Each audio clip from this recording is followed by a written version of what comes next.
Efésios capítulo 4. Efésios capítulo 4.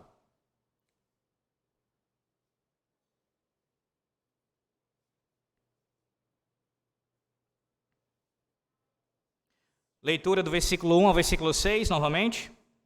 Mas a exposição se concentrará somente nos versículos 4 a 6. Pela manhã, nós ouvimos o Senhor falar conosco nos 3 primeiros versículos, do 1 ao 3. Agora, nos concentraremos somente nos versículos 4 a 6, mas a leitura será dessa parte toda aqui, do 1 ao 6.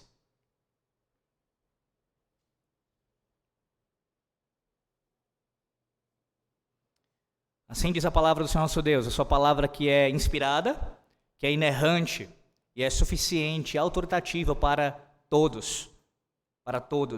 E nós que somos seu povo, principalmente, devemos responder essa palavra em fé e obediência. Ouça o Senhor falar. Rogo-vos, pois, eu, o prisioneiro no Senhor, que andeis de modo digno da vocação a que fostes chamados, com toda a humildade e mansidão, com longanimidade, suportando-vos uns aos outros em amor, esforçando-vos diligentemente por preservar a unidade do Espírito no vínculo da paz. Há somente um corpo e um Espírito, como também fostes chamados numa só esperança da vossa vocação. Há um só Senhor, uma só fé, um só batismo, um só Deus e Pai de todos, o qual é sobre todos, age por meio de todos e está em todos. Amém.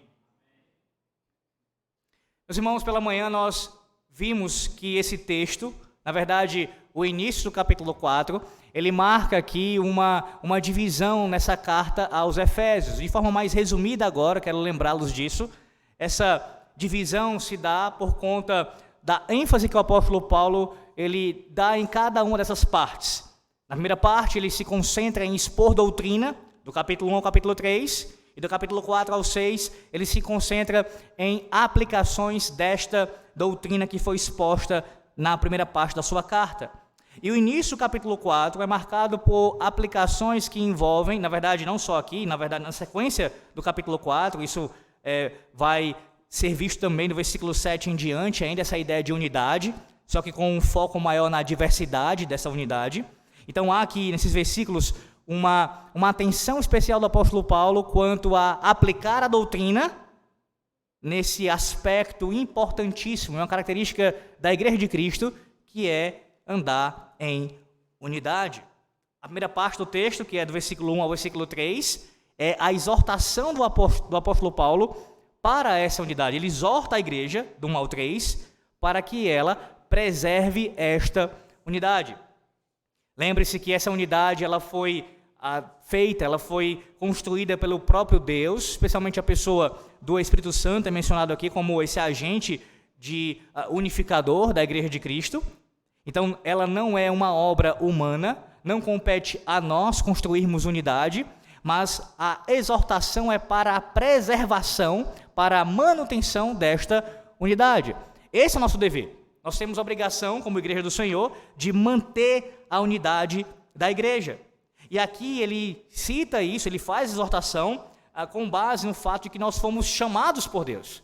Nós fomos vocacionados pelo Senhor, chamados eficazmente pelo seu evangelho, pela pregação da palavra, chamados a Cristo pelo Santo Espírito.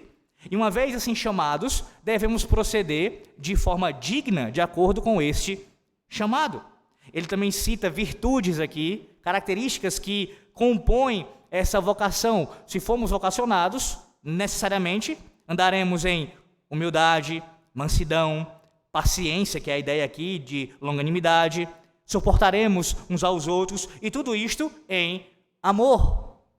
E assim, nos esforçaremos de forma diligente para preservar a unidade do Espírito no vínculo da paz. Paz esta que foi selada já pelo próprio Deus através de Cristo. Pois bem, nesse momento nós agora nos deparamos com a segunda parte desse texto, que vai do versículo 4 ao versículo 6. E agora o apóstolo Paulo, depois de exortar a igreja para preservar a unidade, ele dá aqui as bases, o fundamento dessa unidade. E ela é bem evidente, ela está bem exposta diante dos nossos olhos. A construção do texto aqui, se você observar, ela é trinitariana. Sim, mais um texto de Efésios, onde o apóstolo Paulo ele faz toda a sua argumentação fundamentado na doutrina da Santíssima Trindade. Aqui não é diferente. O fundamento da unidade da igreja é exatamente as três pessoas da divindade. A Santíssima Trindade compõe este fundamento. Observe também que esse texto, do 4 ao 6, ele é marcado por uma sequência aqui de 7 usos da expressão, dessa ideia um só. 7, veja isso. Um só corpo, um só Espírito, uma só esperança, um só Senhor, uma só fé, um só batismo e o sétimo, um só Deus. 7 expressões aqui, 7, um só, mostrando também essa característica peculiar desse texto. Alguns comentaristas, eles enxergam aqui uma espécie de um credo, no caso, pelo menos um resumo de um credo. Há alguns que entendem que isso seria de maneira incipiente, uma declaração credal da igreja daqueles dias. Sobre isso, o William Hendrickson diz o seguinte: essa perícope ela é uma cétupla descrição de uma tríplice unidade, uma declaração do caráter da unidade cristã e de sua fonte trinitária. Um pastor reformado holandês, ele diz o seguinte, tradição holandesa, o Daniel Hyde, a coisa mais impressionante sobre esse credo, ele já chama de credo, ele trata como um credo, é que existem 7 artigos ou pontos de fé. 7, é claro, é o número bíblico que muitas vezes significa conclusão. O que temos neste credo, então, é a fé cristã em resumo. Da mesma forma, esse credo confessa que essa verdade nos une. Mas entenda, essa interpretação de que aqui seria um credo, ela não é unânime. Há debate contra isso. Não tem como nós fecharmos questão e afirmarmos que este era um credo ali na igreja primitiva. Mas mesmo aqueles que negam que aqui possa de fato ser um credo, não negam que há uma grande possibilidade de que posteriormente a carta ter chegado ali e ser espalhado entre as igrejas, os irmãos possam sim ter usado isso daqui como um credo. De qualquer maneira, esse texto serve sim, é um dos textos bíblicos que tem como amparo, como fundamento exegético para a formulação de credos e confissões. E por que isso? Por que a igreja, ao longo dos séculos, eu estou me referindo a pós-período apostólico, ela produziu documentos confessionais como credos, confissões e catecismos? Ela viu que, sempre os homens de Deus viram que no Antigo e Novo Testamento, sempre foi uma prática da igreja, na Antiga e na Nova Aliança, confessar a sua fé. Confessar a sua fé pública e formalmente. Sempre isso foi algo no meio do povo de Deus. Antes de terminarmos o sermão, daqui para mais tarde, os irmãos ainda verão essa citação acerca disso ainda também. Mas a priori, eu quero que você entenda isso pelo menos. Esse texto, ele tem uma estrutura trinitária. Esse texto, ele é marcado por esses 7 artigos aqui. E ele tem sim, se não for um credo, pelo menos aqui indicações de que fosse um credo, ou pelo menos que serviu para posteriormente fundamentar o uso de credos. Uma pergunta aos irmãos, para os irmãos meditarem acerca do assunto. Um credo com estrutura trinitariana é algo estranho a vocês? Comecemos aqui cada um desses artigos. No versículo 4, o apóstolo Paulo diz: há um só corpo e um espírito. Essa primeira parte aqui, começando com a parte aqui, há um só corpo. Observe que a maneira como o apóstolo Paulo ele começa essa sessão, ou seja, a partir do versículo 4, ela traz uma impressão de algo abrupto. E por que isso? Note que na virada do versículo 3 para o versículo 4, não há uma conjunção aqui, que faça uma ligação direta entre o versículo 3 e o versículo 4. Por exemplo, no vínculo da paz, pois, ou essa ideia de explicação, não tem aqui presente, mesmo no original, ela não está presente. Então há aqui uma fala já imediata. Ele faz a exortação à unidade e em seguida já começa a fazer essas afirmações. Ele começa a asseverar essas verdades, sem fazer esta conexão. Todavia, meus irmãos, mesmo ela não existindo essa conjunção aqui, ainda assim, claramente, o que vem no versículo 4 em diante é sim algo que fundamenta o que foi dito nos versículos 1, 2 e 3. Em outras palavras, mesmo que você não veja aqui essa conjunção aparecendo como pois há somente um corpo e um espírito, a ideia está implícita aqui. Em outras palavras, por que vocês vão preservar a unidade? Por quê? Pois, por causa disto. Porque há somente um corpo, um espírito, uma esperança, um Senhor, uma fé, um batismo e um Deus. Um só corpo. A mesma referência que o apóstolo Paulo já fez nesta mesma carta. Volte um pouquinho, observe isso no capítulo 1. Capítulo 1 de Efésios, veja aí. A menção dele já a essa questão do corpo. Olha como é que ele chama aqui a igreja de Cristo, no versículo 23 do capítulo 1 de Efésios, nessa oração que ele fez lá no capítulo 1. Capítulo 1, versículo 23. A qual é o seu corpo, a plenitude daquele que a tudo enche em todas as coisas. Veja isso agora no capítulo 2, versículo 16. E reconciliar-se ambos em um só corpo com Deus, por intermédio da cruz, destruindo por ela a inimizade. Veja agora o capítulo 3 aqui de Efésios, versículos 5 e 6. O qual, em outras gerações, não foi dado a conhecer aos filhos dos homens, como agora foi revelado aos seus santos apóstolos e profetas no Espírito, a saber que os gentios são co-herdeiros, membros do mesmo corpo, e co-participantes da promessa em Cristo Jesus por meio do Evangelho. Então, você está diante de um artigo aqui, de uma declaração acerca da igreja, que não é nova nessa própria carta. Ele já fez isso pelo menos 3 vezes. Já chamou a igreja do Senhor, o povo de Deus, como corpo de Cristo. E aqui, meus irmãos, é uma referência clara àquilo que os teólogos chamam de igreja invisível.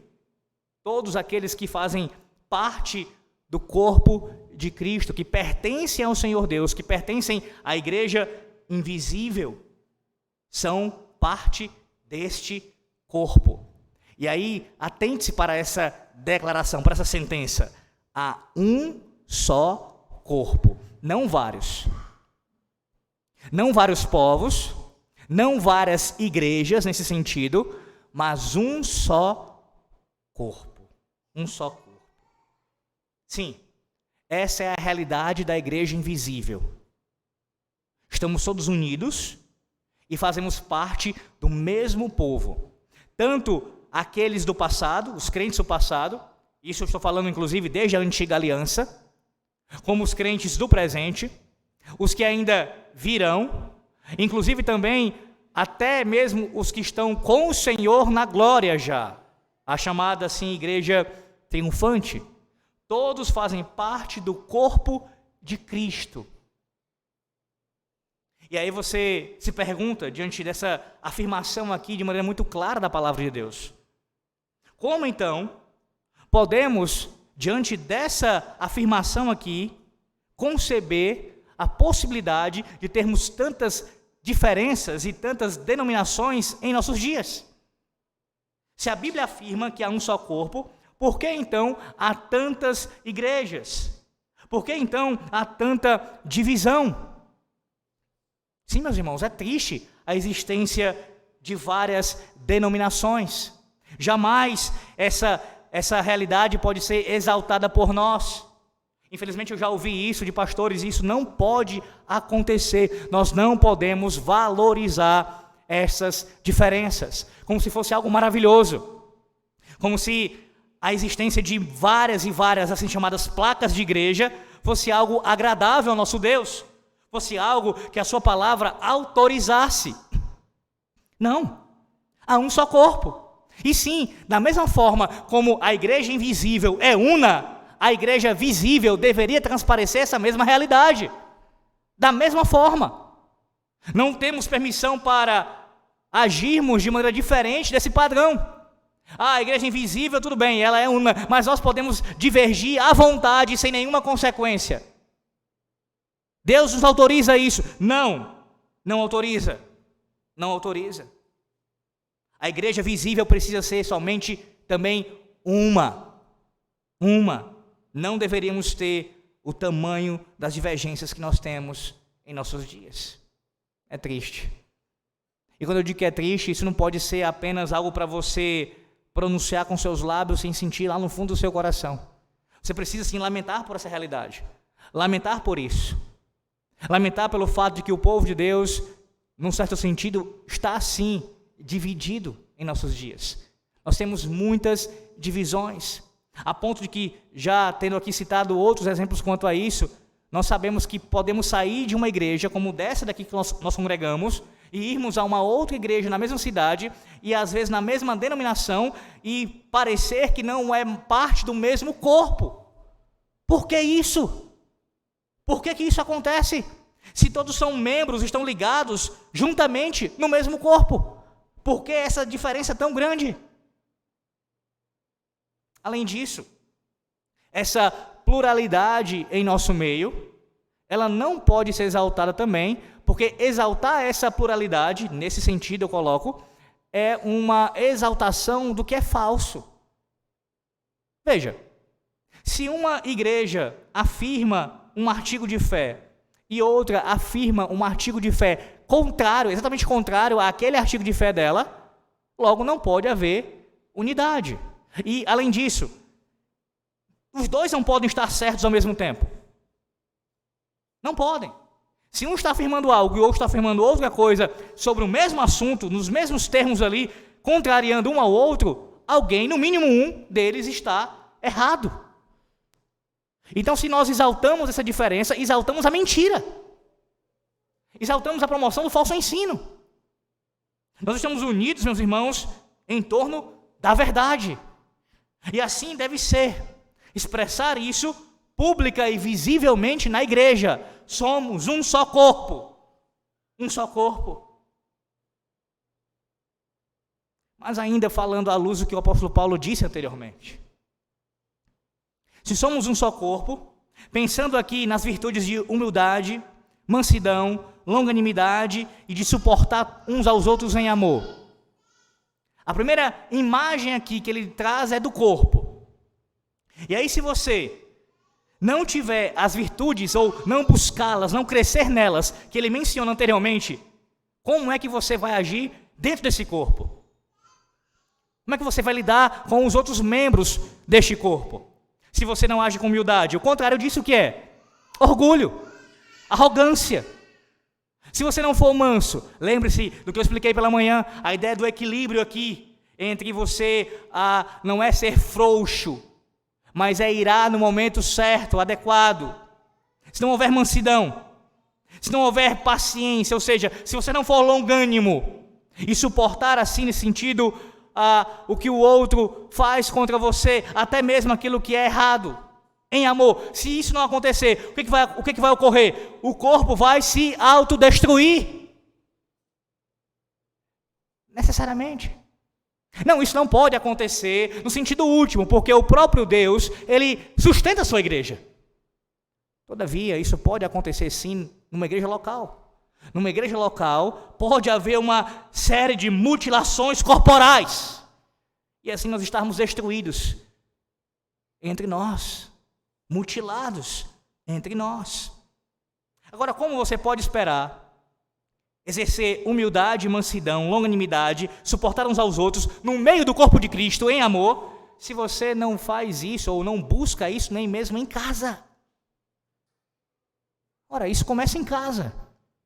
É em casa, no seu ambiente familiar, com a sua esposa, com os seus filhos, que você vive essa realidade. Porque se isso não é vivido em casa, não será vivido, a não ser de maneira hipócrita, na igreja. Essa extensão não vai acontecer. Porque, prioritariamente, você vive a sua fé em casa, com os seus. E no segundo plano aqui, com os seus irmãos de fé na igreja visível.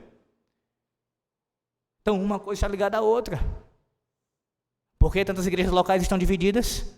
Por que tantos corpos, ou melhor dizendo, por que muitas vezes o corpo de Cristo, nesse sentido visível, é mutilado? Porque nossas próprias casas estão divididas. Nossos casamentos estão divididos. Estamos divididos com nossos filhos, com nossos pais. Como podemos manter a unidade do corpo, se na própria casa estamos assim? Um só corpo. Um só corpo.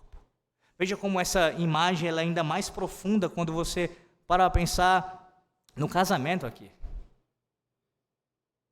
Você que é casado, homem, e você, mulher que é casada, você está unido com o seu cônjuge, e assim são uma só carne. E aí, se vocês dois professam a fé em Cristo, estão no Senhor, vocês estão unidos duas vezes. Perceba a profundidade disso e as implicações que isso traz. Como nutrir desunião num contexto matrimonial onde essa unidade deveria ser ainda mais vista e preservada por nós.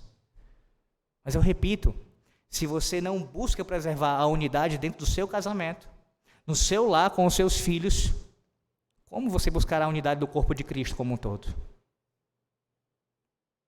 Segundo o artigo de fé, veja, o apóstolo Paulo cita agora um só Espírito. Há quem traduza a expressão aqui, um só Espírito, como se referindo aqui, não ao Espírito Santo de Deus, mas o Espírito aqui com E minúsculo. Ou seja, referindo-se aqui às mesmas intenções. A igreja deve ter as mesmas intenções, os mesmos pensamentos. Mas, meus irmãos, está totalmente em desacordo com o contexto da passagem. Não só com o contexto da passagem imediato aqui, bem como também com o contexto de Efésios. Não é a primeira vez que o apóstolo Paulo ele cita a pessoa do Espírito Santo aqui na igreja, com relação à obra dele na igreja, do Senhor. No capítulo 1, a divisão ali é muito clara. Você lembra disso? Capítulo 1, do versículo 3 ao versículo 6, ele fala da pessoa do Pai. Na segunda parte, do 7 ao versículo 12, ele fala da pessoa do Filho. Nos versículos 13 e 14, ele fala da pessoa do Espírito Santo. Isso se repete também. Mas aqui, ele começa pela terceira pessoa. A diferença é basicamente essa. Quer dizer, tem mais de uma, mas essa é a mais básica e mais clara aqui diante dos seus olhos. Ele começa pela terceira pessoa a fazer essa descrição. Mas não é nada diferente nesse sentido do que ele já abordou anteriormente. Ele está fazendo uma referência à pessoa do Espírito Santo. Nós não cremos que o Espírito Santo ele é uma força, ele é algo impessoal. Ele é uma pessoa. E é Deus. Tão Deus quanto o Pai, tão Deus quanto o Filho. Lembre-se que o Espírito, ele é o responsável por esta unidade, como mencionado no versículo 3. É ele quem fez isso, é ele quem mantém essa unidade, quem ali, melhor dizendo, quem construiu essa unidade e nos usa para a preservarmos. A passagem também de Efésios 2, versículos 16 ao 22, explica como esse corpo aqui do Senhor, reconciliado com Cristo, tem agora acesso a Deus em um só Espírito, ele diz isso no capítulo 2, 16 ao 22, e como ele é retratado como um templo em que o Espírito Santo habita. Isso, repito, não é novo. No capítulo 2 ele falou sobre isso. Um corpo só, lembra aquela imagem? Ali retratado o corpo como um reino, também como uma família, a igreja sendo vista assim, e também sendo retratada como um templo, edificado sobre os apóstolos e profetas, cuja Cristo é a pedra angular. No versículo 22, ele afirma que o Espírito Santo habita neste corpo. Ele habita. O foco ali do apóstolo Paulo é claramente coletivo, corporativo. Ele habita em nós enquanto igreja do Senhor.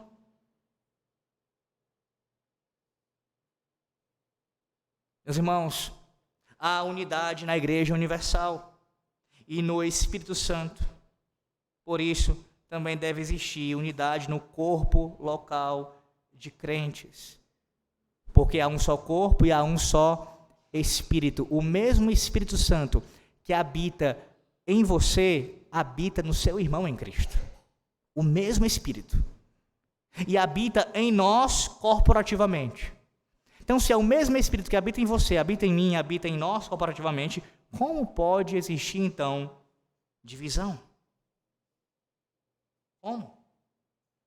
Nós temos visto aqui que judeus e gentios, livres e escravos, todos que vêm à fé em Cristo, estão nesse mesmo corpo, unidos pelo Espírito. A semelhança do corpo humano, que é unido pela mesma alma, o corpo de Cristo é unido pelo mesmo Espírito. E aí, guarde o que eu vou dizer agora, principalmente. Todo pecado contra a unidade da igreja é um pecado contra o Espírito Santo. Não, eu não estou afirmando aqui o pecado da blasfêmia contra o Espírito Santo. Estou falando de um pecado específico contra o Espírito Santo. Militar contra a unidade da igreja.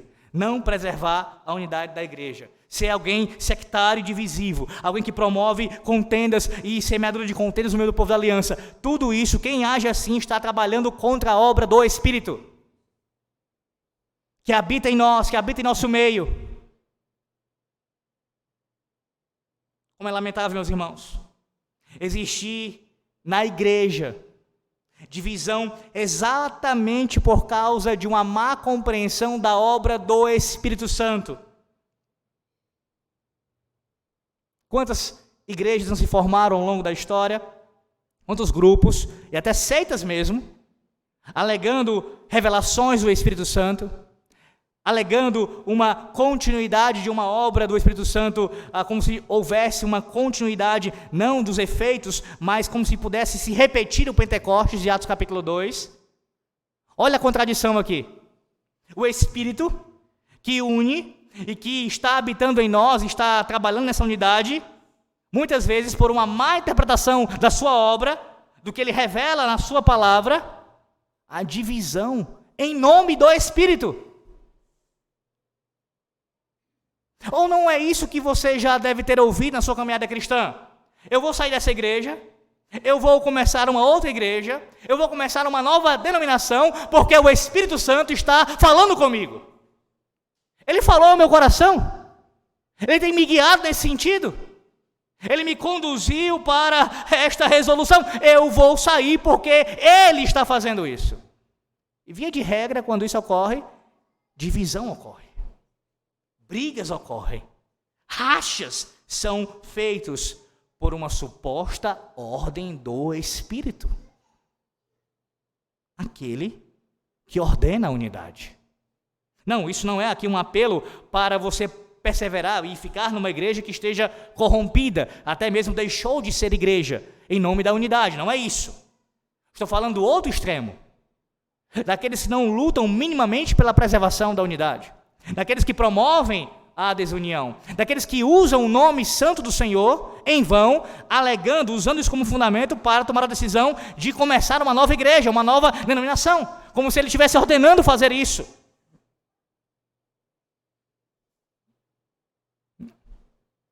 O Espírito Santo trabalha pela sua palavra, em união com a sua revelação. Da mesma forma, ter um comportamento e alegar uma fala, ter uma fala que é divisiva, não procede do Espírito Santo. Nesse caso, qualquer fala divisiva e promoção de divisão que não seja em prol da verdade, por uma causa justa de fato, é obra de um outro espírito. E aí sim, com E minúsculo, o próprio espírito de Satanás. Terceiro artigo. Assim como vocês também foram chamados em uma só esperança do chamado, aqui uma tradução alternativa, por isso que eu estou citando aqui essa outra.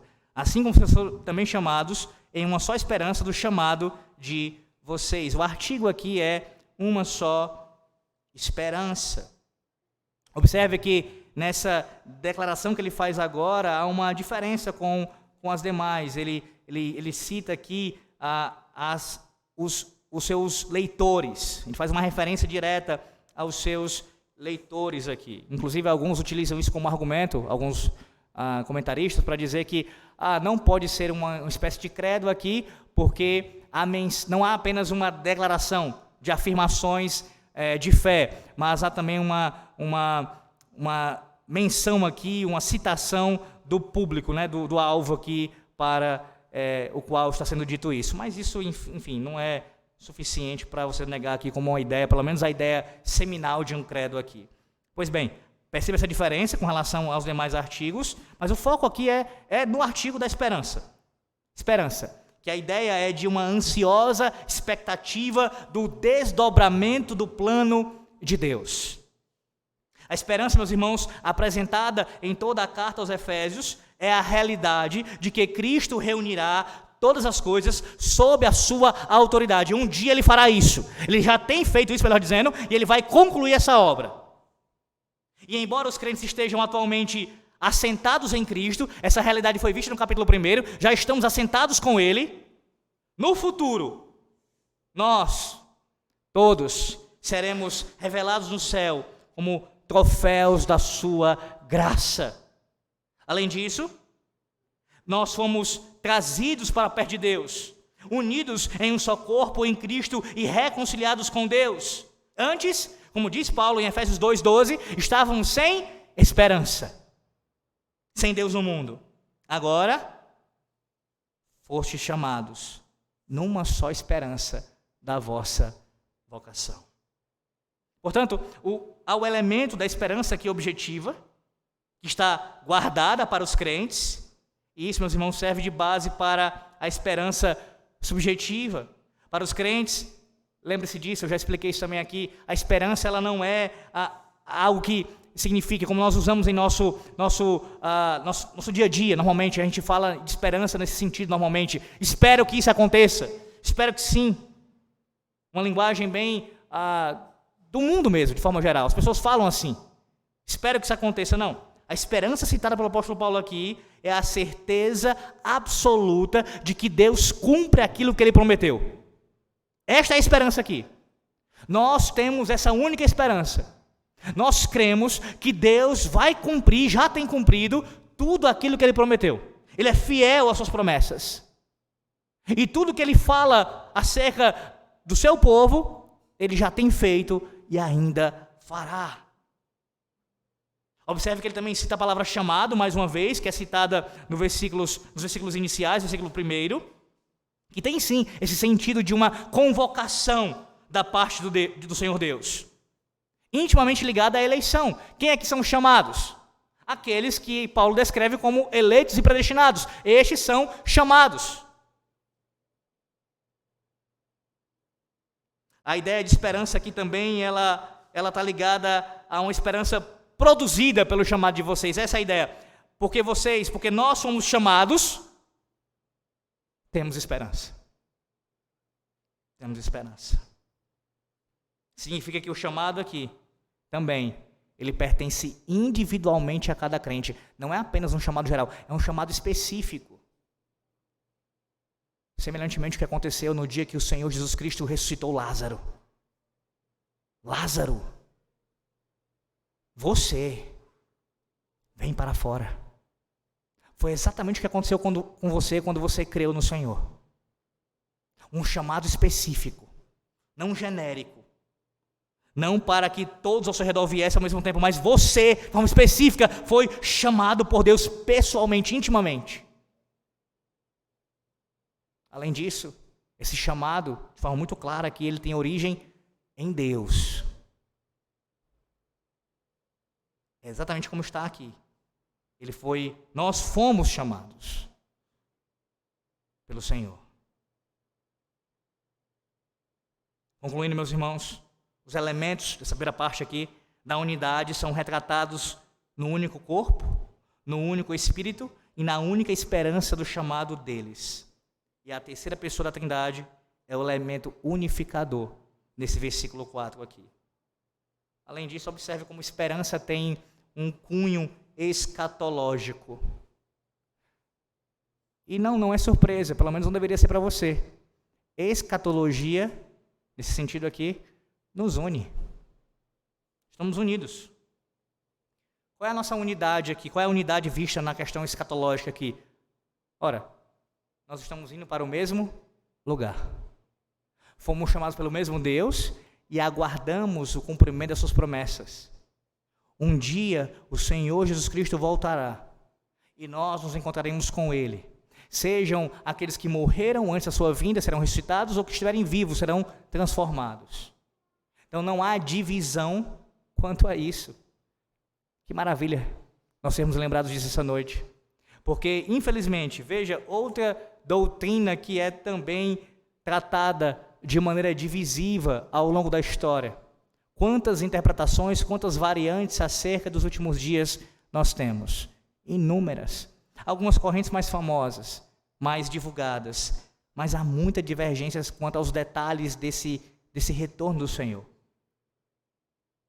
Entretanto, não pode existir divisão, jamais, naquilo que é essencial quanto a esse assunto.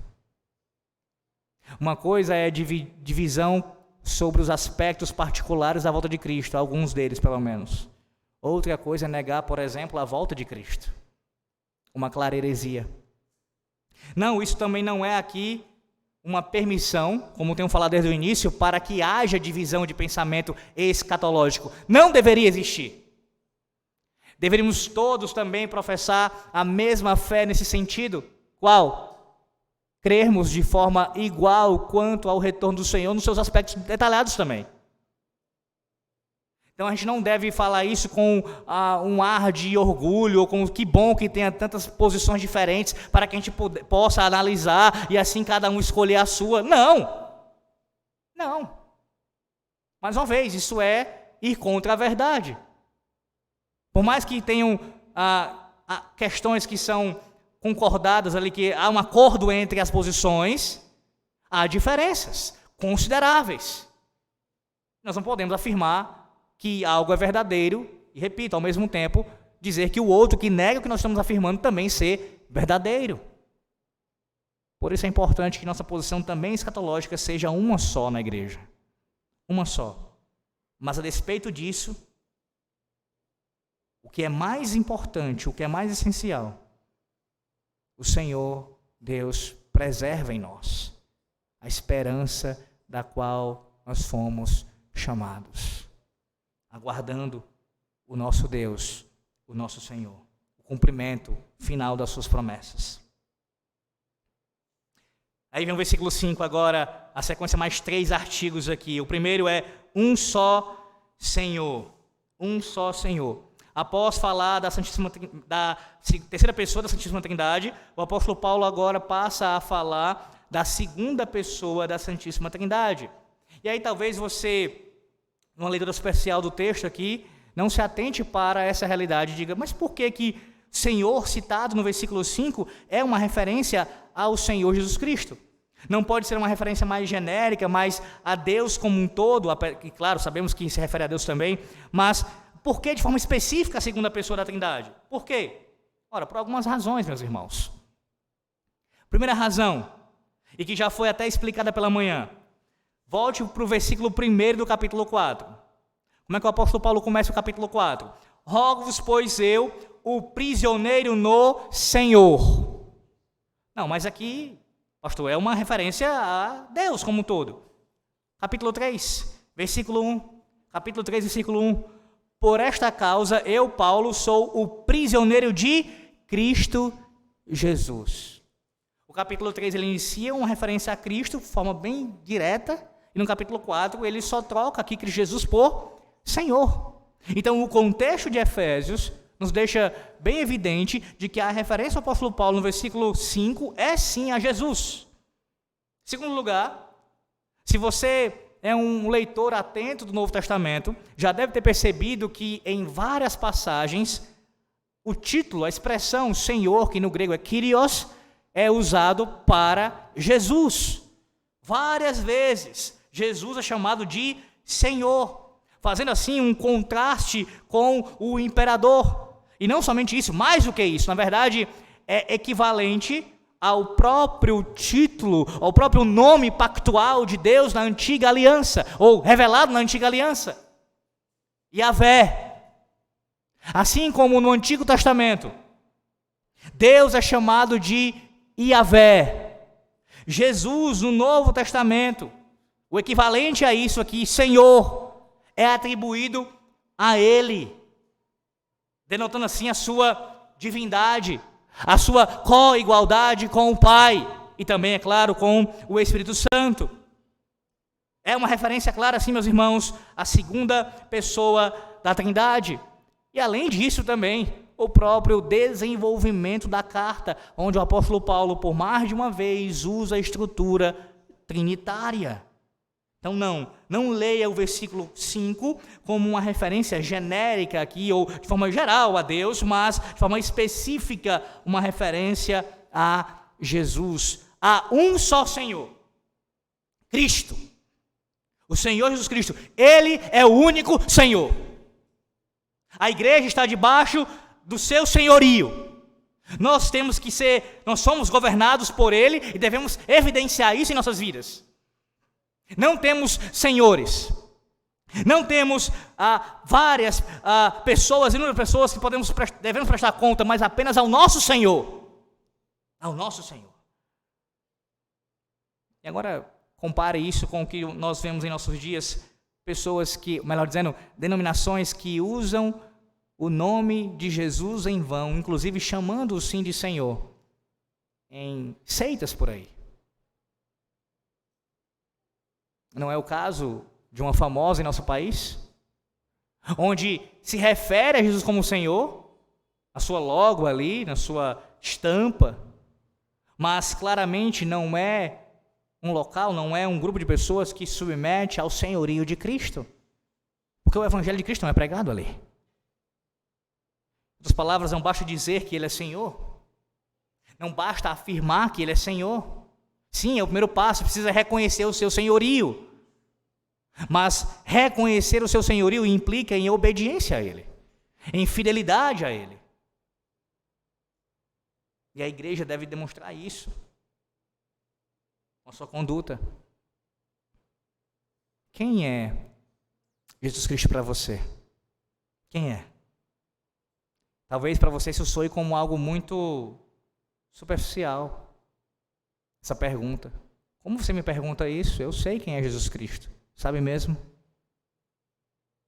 Se a sua percepção do Senhor, se a sua visão do Senhor for menos do que isso, Senhor, Deus, você não professa a fé verdadeira. Você pode ter Jesus em alta conta, fazer elogios aos seus ensinos, reconhecer Ele como um homem que foi ali tremendamente usado por Deus e que trouxe muitos benefícios no seu tempo e posteriormente, mas se você não reconhecer Ele como Senhor, de nada adiantará. Reconhecer em obediência a Ele, não apenas de falar isso, mas viver. Assim também, no sentido corporativo, meus irmãos, Cristo, o senhorio de Cristo tem que ficar evidente em cada igreja local, na igreja visível. Assim como Ele reina soberanamente sobre a igreja invisível, Ele reina também sobre a igreja visível, ou melhor, sobre esse aspecto da igreja. Lembre-se, não são duas igrejas, é uma só, mas entendendo isso, essas duas características da igreja, invisível e visível. Ele reina sobre a igreja em qualquer aspecto, em qualquer característica. Mas, infelizmente, por vezes, a igreja visível falha em evidenciar esse senhorio de Cristo sobre nós. Ele é o Senhor. Em quinto lugar, há uma só fé. Uma só fé. E aqui nós entramos nos dois próximos artigos, esse e o próximo, que são alvo de muito debate, irmãos. Muito debate. O primeiro, que é essa afirmação do apóstolo Paulo na sua fé. O debate normalmente gira em torno de duas possíveis interpretações. Uma delas aqui nesse caso seria a fé no seu sentido subjetivo. Isto é, um instrumento pelo qual alguém chega a Deus. A fé que o próprio Deus ele concedeu àqueles que ele chamou. A fé que nós temos, que professamos, que cremos no Senhor Jesus Cristo como nosso Senhor e Salvador. Essa fé nesse sentido subjetivo. Alguns eruditos entendem que esse é o significado aqui, é isso que Paulo está dizendo, é essa fé, é uma referência a essa fé. Já outros entendem que aqui é a fé no seu sentido objetivo, isto é, o conteúdo da fé, o corpo doutrinário, a fé. Veja isso, por exemplo, em Judas. Fala para Judas e observe lá no texto de Judas, a epístola de Judas. Versículos 3. Primeiro versículo 3.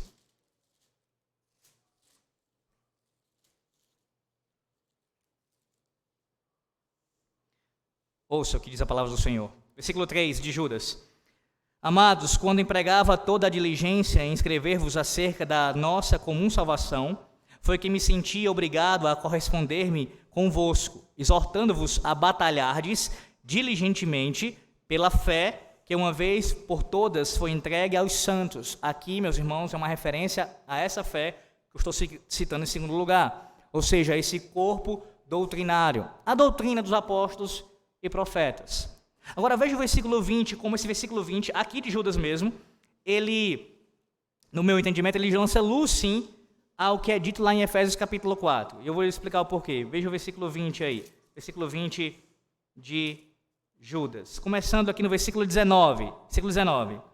São estes os que promovem divisões sensuais, que não têm o Espírito.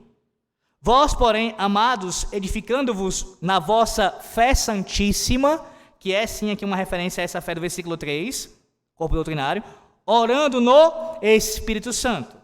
Guardai-vos no amor de Deus, uma referência ao Pai, esperando a misericórdia de nosso Senhor Jesus Cristo para a vida eterna. O que é isso senão mais uma estrutura trinitária? E nessa estrutura trinitária, a fé ali aparece com essa ideia de um corpo doutrinário. Há comentários que dizem o seguinte, acerca desse artigo.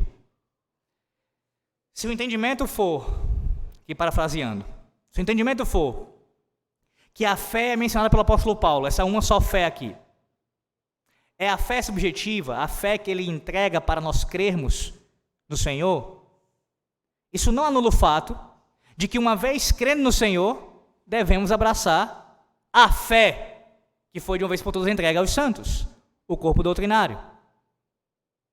Semelhantemente, se a fé é mencionada aqui, como eu estou explicando para vocês que eu entendo, é o corpo doutrinário, essa fé entregue aos santos, isso também não anula o fato de que para você ter essa fé, você precisa primeiramente crer no Senhor Jesus Cristo.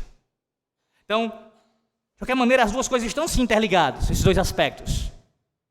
Estão interligados. Mas, trabalhando sobre essa questão da fé entregue aos santos, entendendo que é isso que o apóstolo Paulo está dizendo, veja, a importância da igreja, e como eu disse, nós voltaremos a esse assunto, ter uma confissão de fé. Você acha mesmo que isso foi algo inventado por homens, do nada, que os teólogos, seja os teólogos presbiterianos lá de Westminster, ou então, e outros que estavam lá também, presbiterianos, e outros antes deles, inventaram isso? Vamos escrever documentos, confissões de fé, do nada? Não, irmãos. Isso vem desde o início, a igreja ela confessa a sua fé, esse corpo doutrinário que foi entregue a nós. Não é apenas uma tradição meramente humana. E aí qual é o objetivo? Qual foi o objetivo da nossa confissão de fé, por exemplo, ser escrita? Você sabe qual foi o objetivo? Um dos principais? Unidade. Por que ter uma confissão de fé? Onde esboce em seus capítulos, em suas sessões, a declaração doutrinária da igreja. Por que ter unidade? A igreja, no nosso contexto aqui, no caso dos presbiterianos, nós tivemos ali no Reino Unido a igreja professando uma mesma fé. Pelo menos em teoria isso foi professado e tentou ser praticado, pelo menos por alguns. Documentos produzidos para que a igreja, seja na Escócia, seja na Inglaterra, seja na Irlanda, seja no continente europeu, seja nos Estados Unidos, seja no Brasil, onde quer que a igreja se reúna visivelmente, ela tenha uma mesma confissão de fé. Por quê? Porque o próprio Deus nos legou a sua doutrina e essa fé. Nos deu aqui a sua palavra. Então não tem, e eu tenho que ter muito cuidado na hora de pronunciar isso, não existe mais de uma fé. É uma só fé. Uma só fé. Tanto a fé subjetiva é uma só. Você tem a sua fé no Senhor Jesus Cristo que Ele entregou. E é uma só fé também, doutrinariamente falando. Precisamos descobrir, ou melhor, aprofundarmos, porque essa igreja pelo menos tem ouvido isso há anos. Não está descobrindo não, os seus irmãos estão chegando agora, mas os que já estão aqui há anos já ouviram isso várias vezes. Então não cabe descobrir aqui. Precisamos aprofundar e amar e zelar pela nossa confessionalidade. Não é para nós usarmos disso para meros debates, sem propósito algum, sem visar a unidade.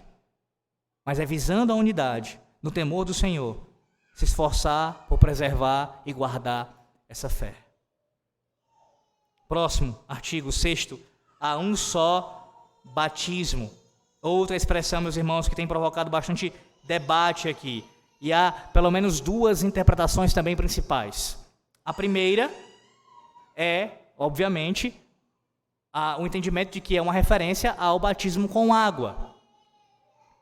O que o apóstolo Paulo está falando aqui é uma referência ao batismo que nós recebemos ali, ministrado por um ministro do Evangelho, em nome do Pai, do Filho e do Espírito Santo, com água.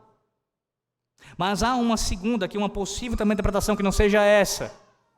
Um só batismo aqui é uma referência à obra do Espírito Santo, de nos ter batizado e colocados no corpo de Cristo. E qual é o fundamento dessa interpretação aqui? Vai lá para 1 Coríntios capítulo 12. 1 Coríntios capítulo 12. Para você entender que isso não é do nada também, que alguns entendem dessa maneira. 1 Coríntios 12, versículo 12. Observe que o contexto também dessa passagem que eu vou citar agora, que eu irei ler, também tem a ver com unidade. Diz assim o Senhor: porque assim como o corpo é um, veja, corpo é um, e tem muitos membros, e todos os membros, sendo muitos, constituem um só corpo, assim também com respeito a Cristo.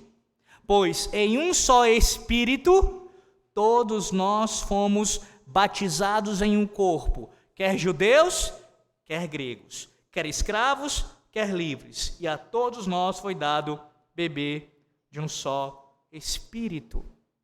Este aqui, e aí eu não tenho tempo para aprofundar isso, espero fazer isso ao longo do ano, em algum momento na igreja, até porque, como eu disse, isso vai requerer, melhor dizendo, como eu não falei aqui, mas falei já em outro lugar, isso requer um estudo específico, irmãos, ou seja, acerca do que é o batismo com o Espírito Santo. De forma resumida, isso refere-se aqui à obra de Deus, à obra da salvação de Deus em nós.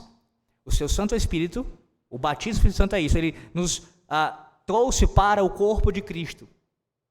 E assim fomos batizados com o Espírito Santo.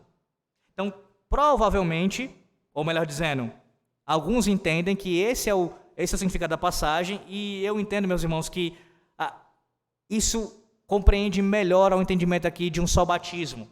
Não só por conta de 1 Coríntios capítulo 12, mas também por conta de um outro texto que nos ajuda a lançar luz quanto a isso também. Veja, Tito capítulo 3. Tito capítulo 3.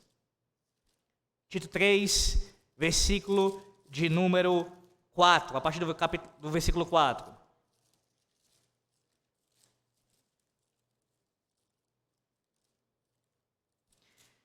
Tito 3, versículo 4 em diante.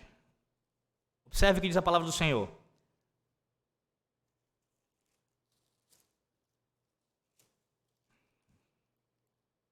Quando, porém, se manifestou a benignidade de Deus, nosso Salvador, e o seu amor para com todos, não por obras de justiça praticadas por nós, mas segundo suas misericórdias, ele nos salvou mediante o lavar regenerador e renovador do Espírito Santo, que ele derramou sobre nós ricamente por meio de Jesus Cristo, nosso Salvador, a fim de que, justificados por graça, nos tornemos seus herdeiros segundo a esperança da vida eterna. Você consegue enxergar aqui como esse texto é semelhante também a Efésios capítulo 4? Uma estrutura trinitária, veja aí a menção ao Pai, aqui, a menção à pessoa do Espírito, a menção também à pessoa de Jesus Cristo. Também nesse texto aqui é citada a esperança, semelhante ao que está no capítulo 4. E lembre-se, foi o apóstolo Paulo também que escreveu a Tito. E aqui em Tito é uma menção à ação do Espírito Santo de nos batizar no corpo de Cristo. Então, o batismo, só batismo aqui, e essa é a interpretação que eu estou trazendo para os irmãos, é uma referência a esse batismo com o Espírito Santo. E aí você diz, mas então isso significa dizer que não tem nenhuma implicação com o batismo com água? É claro que não. É claro que esse entendimento está equivocado. Se você pensar assim, tem sim correlação. Tem sim correlação. Nós também recebemos o batismo com água. Esse sacramento, esse sinal e selo do pacto da graça externo, que, dentre outras coisas, demonstra visivelmente a ação do Espírito Santo sobre o seu povo. Então, uma das coisas que o batismo faz, visivelmente, é demonstrar a ação interna do Espírito. Por isso que o apóstolo Paulo pode falar aqui do lavar regenerador. Não é que o batismo com água, ele regenera, como ensinam os papistas. Não é isso. Mas a ação sobrenatural do Espírito Santo regenera. E o batismo com água aponta para essa realidade. Simboliza essa realidade, externamente falando. É bem verdade que alguém pode receber o batismo com água, seja na infância, seja na fase adulta, e nunca ter sido regenerado. Uma coisa não está intrinsecamente ligada à outra, mas sim uma coisa representa a outra fielmente. Sinaliza e sela externamente aquilo que o Espírito Santo faz internamente. Então esta é a correlação. E havendo correlação, ainda que não seja uma menção a um só batismo aqui, primariamente falando, com água, há sim implicações com o batismo com água. E uma outra delas é que, semelhantemente ao que Deus faz pelo seu Santo Espírito de nos regenerar uma única vez, o seu lavar regenerador é uma única vez, o batismo com água deve ocorrer também uma única vez. Por isso podemos afirmar que há um só batismo. Há um só batismo no sentido espiritual, com relação à regeneração, internamente falando. Isso não acontece mais de uma vez. O Espírito Santo opera uma única vez, esse nascer de novo. E também o batismo com água deve ocorrer, ou melhor dizendo, ocorre uma única vez. Todas as vezes que alguém supostamente é batizado depois de receber um primeiro batismo, um batismo de fato verdadeiro, isso é até uma contradição, ou é batismo ou não é, que ocorreu um batismo, todo o resto é apenas lavagem com água, não teve mais batismo, uma vez que o batismo foi administrado. Porque há um só batismo. Há um só batismo. Observe, uma coisa decorre da outra, está ligada à outra nesse sentido. E aí, veja, quantas divergências nós temos também por causa do entendimento do batismo ao longo da história. Há divisão na igreja por causa do modo em que o batismo com água é administrado. Há grupos que professam a fé em Cristo que não recepcionam, não aceitam em sua membresia alguém que foi batizado numa outra igreja por aspersão ou por efusão. Lembre-se, aspersão é de fato aspergir, esse borrifar. E efusão é o derramar da água sobre a cabeça do candidato.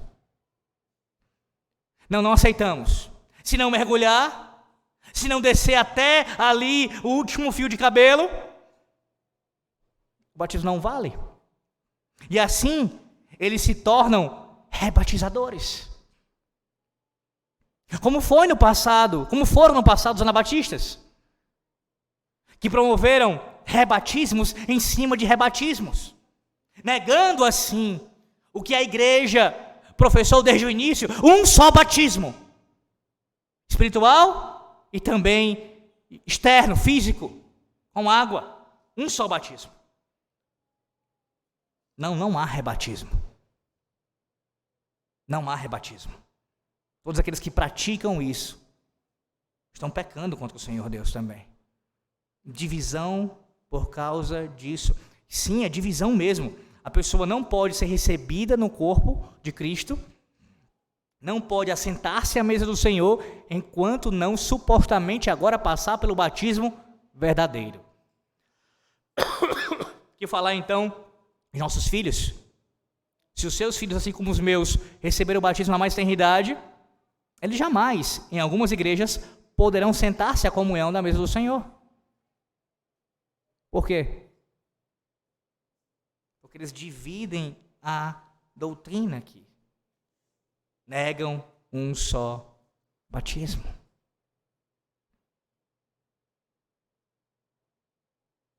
Semelhante que eu já tenho exposto desde o começo. Precisamos manter a verdade de forma bastante contundente.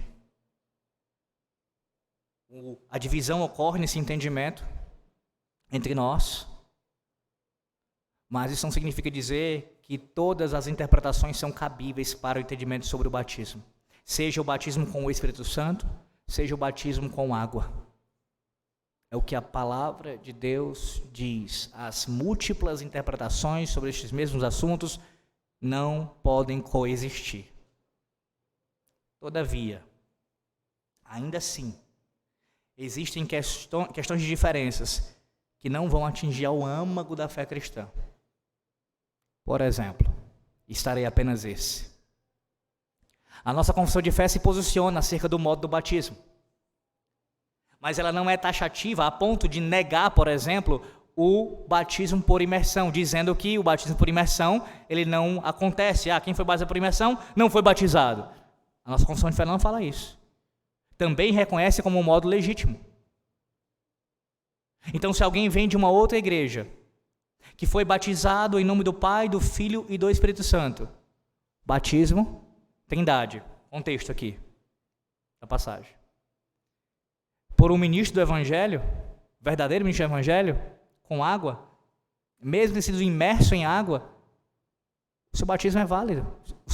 Houve batismo.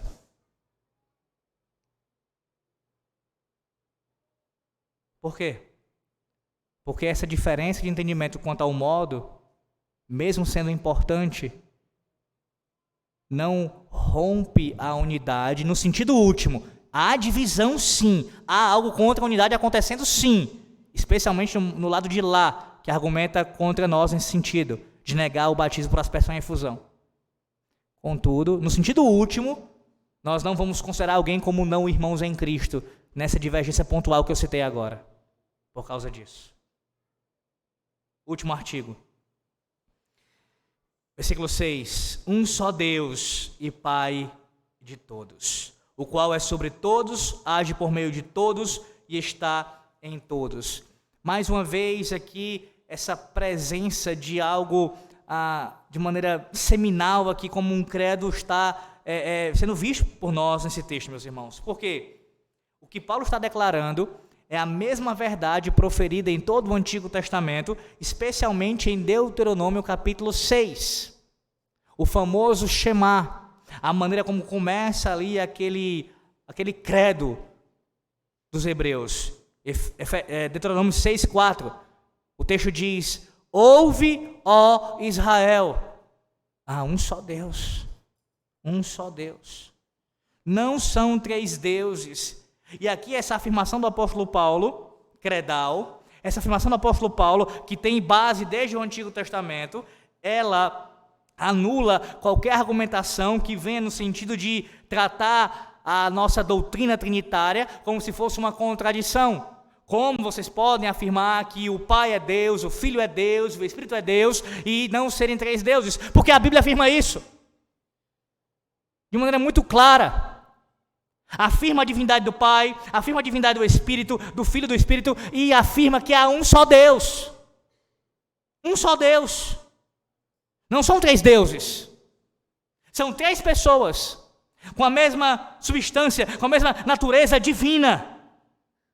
Acerca disso, ouça um famoso credo, o credo de Atanásio, tão antigo, mas que permanece tão verdadeiro como naqueles dias. Todo aquele que quiser ser salvo, é necessário, acima de tudo, que sustente a fé universal, a qual, a menos que cada um preserve perfeita e inviolável, certamente perecerá para sempre. Mas a fé universal é esta, que adoremos um único Deus em trindade, e a trindade em unidade, não confundindo as pessoas, nem dividindo a substância, porque a pessoa do Pai é uma, a do Filho é outra, e a do Espírito Santo outra, mas no Pai, no Filho e no Espírito Santo há uma mesma divindade, igual em glória e coeterna majestade. O que o Pai é, o mesmo é o Filho e o Espírito Santo. O Pai é não criado, o Filho é não criado, o Espírito Santo é não criado. O Pai é ilimitado, o Filho é ilimitado, o Espírito Santo é ilimitado. O Pai é eterno, o Filho é eterno, o Espírito Santo é eterno. Contudo, não há três eternos, mas um eterno. Portanto, não há três seres não criados, nem três ilimitados, mas um não criado e um ilimitado. Do mesmo modo, o Pai é onipotente, o Filho é onipotente, o Espírito Santo é onipotente. Contudo, não há três onipotentes, mas um só onipotente. Assim o Pai é Deus, o Filho é Deus e o Espírito Santo é Deus. Contudo, não há três deuses, mas um só Deus. Portanto, o Pai é Senhor, o Filho é Senhor e o Espírito Santo é Senhor. Contudo, não há três senhores, mas um só Senhor. Porque, assim como compelidos pela verdade cristã a confessar cada pessoa separadamente como Deus e Senhor, assim também somos proibidos pela religião universal de dizer que há três deuses ou senhores. O Pai não foi feito de ninguém, nem criado, nem gerado. O Filho procede do Pai somente, nem feito, nem criado, mas gerado. O Espírito Santo procede do Pai e do Filho, não feito, nem criado, nem gerado, mas procedente. Portanto, há um só Pai, não três pais, um Filho, não três filhos, um Espírito Santo, não três Espíritos Santos. E nessa trindade, nenhum é primeiro ou último, nem é maior ou menor, mas todas as três pessoas coeternas são coiguais entre si, de modo que em tudo o que foi dito acima, tanto a unidade em trindade como a trindade em unidade deve ser cultuada. Logo, todo aquele que quiser ser salvo deve pensar desse modo com relação à trindade. Mas também é necessário para a salvação eterna que se creia fielmente na encarnação do nosso Senhor Jesus Cristo. É, portanto, fé verdadeira, que creiamos e confessemos que nosso Senhor e Salvador Jesus Cristo é tanto Deus como homem.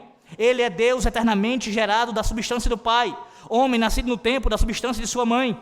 Perfeito Deus, perfeito homem, subsistindo de uma alma racional e carne humana, igual ao Pai com relação à sua divindade, menor do que o Pai com relação à sua humanidade, o qual, embora seja Deus e homem, não é dois, mas um só Cristo.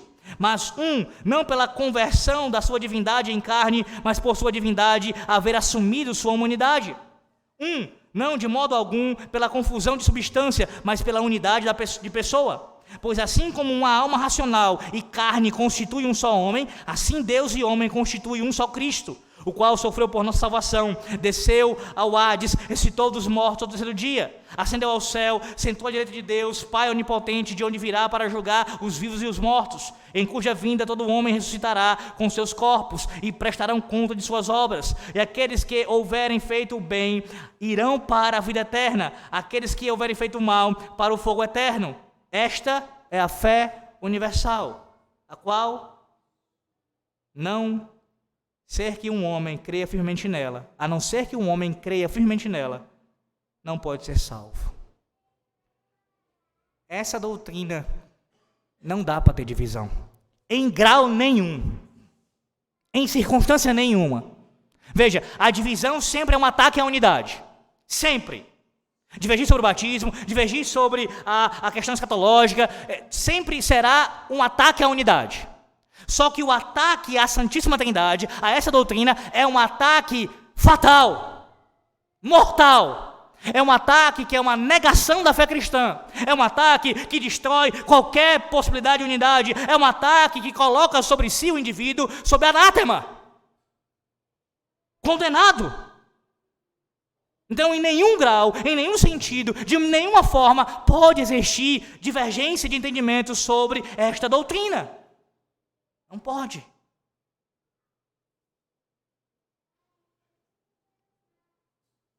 Além disso, meus irmãos, observe que o texto, Paulo chama aqui Deus de Pai, é um só Deus e Pai de todos. E há quem observe isso como uma referência aqui à paternidade universal de Deus, como se Paulo estivesse dizendo que Deus é Pai de todos os seres humanos, sem exceção. Mas o contexto da passagem, imediato, e a própria revelação bíblica como um todo, mostra para nós que essa referência é a paternidade do Senhor com relação aos seus filhos adotados por meio de Cristo. Sim, a passagem está falando o tempo todo de unidade dos crentes. Dos crentes. E o Novo Testamento, meus irmãos, nunca vislumbra Deus como, assim, um pai de todos, perdão, dizendo, residindo em todos os seres humanos. Apenas nos crentes, Deus faz a sua habitação. O texto diz, de todos, o qual é sobre todos, age por meio de todos, e está em todos. É somente nos crentes que o Espírito Santo habita. Capítulo 25 da Confissão de Fé de Westminster, da Igreja, diz o seguinte, na seção primeira.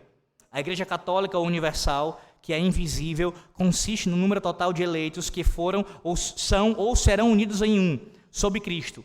Ela é a sua esposa, o corpo e a plenitude daquele que é tudo em todos. A Igreja. O povo de Deus. Pai de todos, sobre todos, agindo por meio de todos e está em todos. É uma referência, esse todos aqui, ao povo da aliança. A Igreja do Senhor Jesus Cristo. Agora vamos ver cada uma delas. Veja a primeira aí. Ele está sobre todos. Uma clara indicação da sua soberania sobre o seu povo. Sim, meus irmãos, diz respeito não apenas à sua autoridade espiritual sobre nós, mas também a cada aspecto da nossa vida. Deus é supremo e transcendente. Pense nisso por um momento. Se nós levássemos a soberania de Deus a sério, como realmente deveríamos levar, não só falando isso da boca para fora, mas crendo e vivendo de acordo com o fato de que Ele está sobre todos nós, Ele é soberano, Ele governa sobre nós, certamente isso nos levaria a uma busca maior por preservar a unidade da sua igreja, ao mesmo tempo que levaria a uma maior satisfação e alegria, mesmo em meio às provações, como o próprio apóstolo Paulo enfrentava naquele contexto. Deus governa, Deus é soberano. Busquemos, portanto, essa é a ideia, a unidade, ou melhor dizendo, preservemos, portanto, a unidade do seu povo. O crente, você crente, confiará em Deus quanto à sua sabedoria e cuidado com todas as coisas que acontecem na sua vida, quando você considerar essa soberania do Senhor Deus sobre todos. Segundo, Deus não apenas é soberano na vida de todos os crentes, mas também age por meio de todos eles, de todos nós. E aqui a ênfase recai sobre a sua imanência. A transcendência, ou seja, Deus está para além da sua criação, a primeira parte. Agora a imanência, Deus se relaciona com a sua criação. Ele age por meio, e nesse caso aqui de forma específica, não só a criação geral, mas o seu povo, ele age por meio do seu povo. Ele realiza os seus propósitos, como temos acompanhado em Efésios, por meio dos instrumentos, que são os crentes, vocês, nós. Isso está em conformidade com Efésios 2, versículo 10, em que o crente ali, ele é trabalhado, ou ele age ali, Deus age por meio dele para as boas obras, as quais de antemão o próprio Deus preparou para que nós andássemos nelas. Mas, meus irmãos, visto que Deus proporciona o poder para as boas obras, Ele deve receber, sim, toda a glória. Uma provisão tão maravilhosa como esta mostra que Ele está vivo e ativo no mundo de hoje. Deus está vivo e ativo no mundo de hoje. Ele age por meio de todos nós. Como já tem sido pregado aqui por várias vezes. Na sua vocação, a qual o Senhor lhe chamou, onde você está, Deus age por meio de você. E a última sentença, por fim, Deus está em todos os crentes. Isso significa que o Espírito Santo, ele habita no crente. Sua presença íntima aqui. Lembre-se que no capítulo 3, versículo 17, na segunda oração do apóstolo Paulo nessa carta, ele orou para que Cristo habitasse no coração deles. E como já foi explicado, embora Cristo já estivesse neles, já habitasse neles, Paulo desejava que Cristo fosse, de fato, o centro da vida deles. Essa é a ideia. Sim, nós precisamos ter a alegria de saber que Deus não apenas está sobre nós e agindo por meio de nós, mas também que reside em nós. Você percebe aqui a construção? Sobre nós, e aí se aproxima, age por meio de nós e está em nós. Vem numa passada de aproximação, de maior intimidade. Sobre, por meio, em nós. Antes de chegarmos à conclusão, quero que você observe uma outra questão nesse texto aqui. Pelo menos se você ponderar acerca dessa possibilidade. Inclusive tem a ver com o que eu expliquei sobre o batismo aqui descrito ser possivelmente sim ter ligação com primariamente o batismo com o Espírito Santo. Há um comentarista que defende, não somente ele, na verdade, pelo menos um dos comentaristas famosos defende, que esse texto aqui, na verdade, ele está construído de uma maneira que você percebe a ligação entre os pontos nos seus extremos. Veja aí, olha. O corpo aqui, há somente um corpo, estaria ligado com a última sentença. Os artigos, o primeiro artigo com o sétimo. Um corpo. E aí veja o que ele diz no versículo 6. Que Deus está sobre todos, age por meio de todos e está em todos. Sem sombra de dúvida, no corpo de todos. Então, o primeiro artigo com o último. O segundo artigo, um espírito com o penúltimo artigo, que é exatamente qual? O batismo. E os artigos aqui mais próximos, a esperança com a fé. Os dois estão juntos, que são termos, inclusive, que aparecem sim juntos, por mais de uma vez, na palavra de Deus. E assim, Senhor seria o centro aqui deste credo. Mais uma característica que é bem provável que isso seja realmente esteja acontecendo aqui, e que apontaria na direção de batismo ligado com o Espírito. Meus irmãos, ao concluir essa sessão, é necessário nós fazermos algumas observações. Primeiro, a Trindade, a Santíssima Trindade, ela é essencial para existir unidade. O corpo único de crentes é vivificado por um só Espírito, de modo que todos os crentes têm uma só esperança. Esse corpo está unido a seu único Senhor, Cristo, por um só ato de fé de cada membro. Nesse caso, começando por isso, obviamente, temos que crer no Senhor, fazer parte desse corpo, e assim preservar esta fé. a fé também que nos é dada. E a identidade desse membro com Cristo, ela é vista, visivelmente falando, pelo batismo. Mas só fazemos parte de fato desse corpo se o batismo com o Espírito Santo aconteceu em nós. Um só Deus, o Pai, que é supremo sobre todos, opera por meio de todos e reside em todos. Veja, todos os 7 componentes, todos os 7 artigos estão ligados à Santíssima Trindade. Segunda observação. A ordem que o apóstolo Paulo coloca aqui, que eu citei, acho que no início do sermão, ela é semelhante, ou melhor dizendo, a estrutura é semelhante, mas a ordem é inversa do credo dos apóstolos. Você que já o recitou, que o conhece, sabe muito bem. Uma estrutura trinitária, que começa pelo Pai, passa pelo Filho e chega até o Espírito Santo. Aqui é só o inverso, mas a ideia é a mesma. A razão, meus irmãos, aqui do apóstolo Paulo apresentar a doutrina da Santíssima Trindade em consequência dessa exortação à unidade é óbvia para nós. Não pode haver unidade ou não pode existir preservação da unidade se nós não estivermos fundamentados na Santíssima Trindade.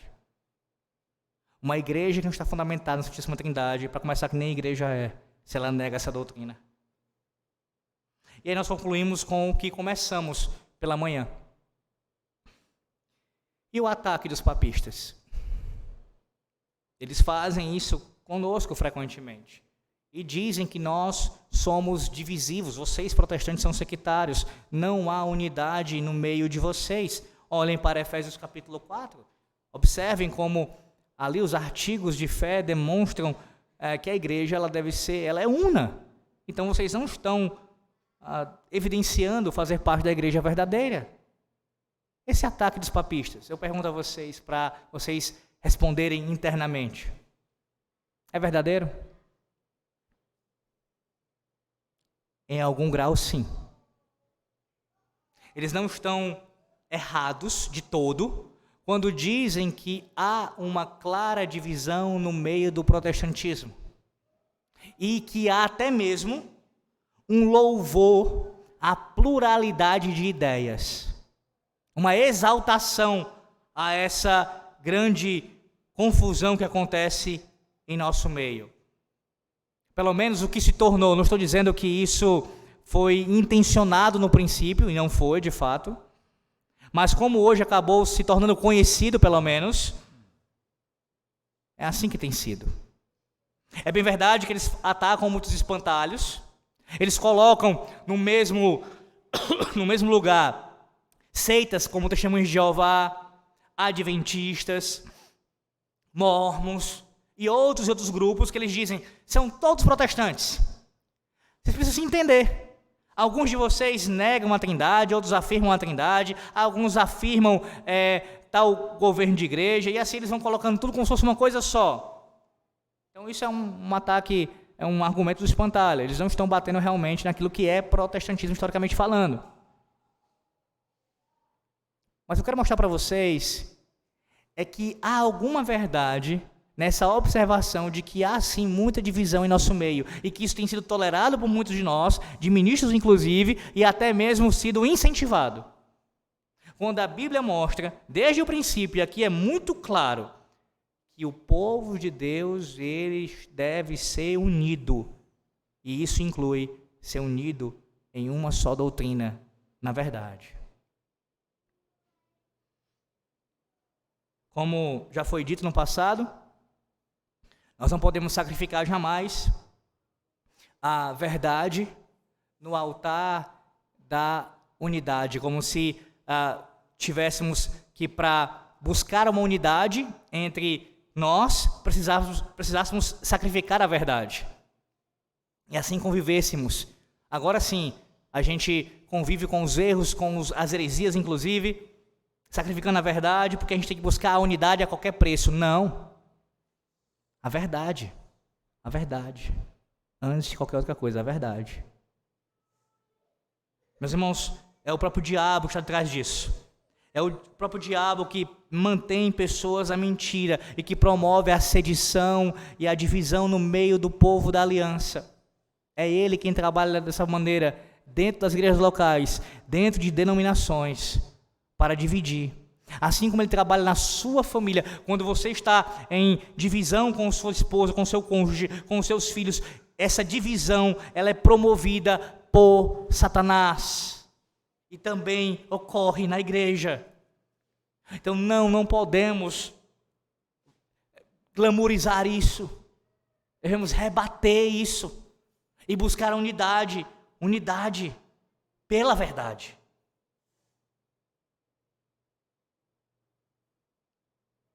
Em contrapartida, esse ataque também tem sua mentira com o fato de que eles usam disso para dizer que eles de fato procedem de maneira unânime, eles têm uma unidade.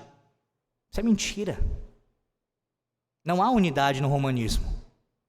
Não há. Eles estão altamente esfacelados internamente falando. Basta você conhecer um pouquinho da história deles, inclusive do que nós temos visto em nossos dias, com o próprio anticristo atual que os preside. Divisão interna mesmo entre eles acontece. Então não é porque há alguma verdade nisso que deve servir para reflexão, sim, o ataque dos nossos inimigos, que por isso devemos ouvir o canto da sereia, como muitos têm ouvido em nossos dias, e sido atraídos a Roma com uma suposta unidade promovida por eles. Eles não têm essa unidade. Não caia nisso. Não caia nisso. Não caia nisso. Eu concluo, meus irmãos, com o texto de João capítulo 17. Vá para João 17. Veja o que o próprio Senhor Jesus Cristo fala sobre essa questão também de unidade.